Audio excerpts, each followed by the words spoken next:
আজ চলে আসলাম আমার মিনি কিচেনে খুবই জনপ্রিয় একটা পিঠার রেসিপি নিয়ে। তো শুরুতে নিয়ে নিচ্ছি শুকনো চাউলের গুঁড়ো। আর শুকনো চাউলের গুঁড়োর সাথে নিয়ে নিব আটা। আটা বা ময়দা দিলে কিন্তু পিঠাটা অনেক বেশি নরম হয়।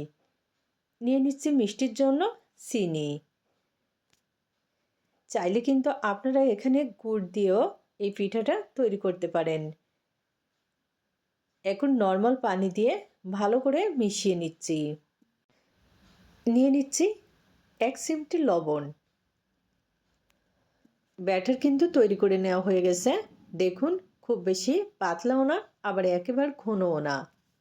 আমার এই নতুন মিনি কিচেনে সবচেয়ে কিউট হচ্ছে আমার এই চুলাটা। এই চুলাটা কিন্তু আমি নিজ হাতে বানিয়েছি।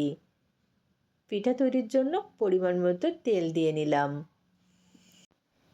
এখন ১ চামচ ব্যাটার দিয়ে দিচ্ছি।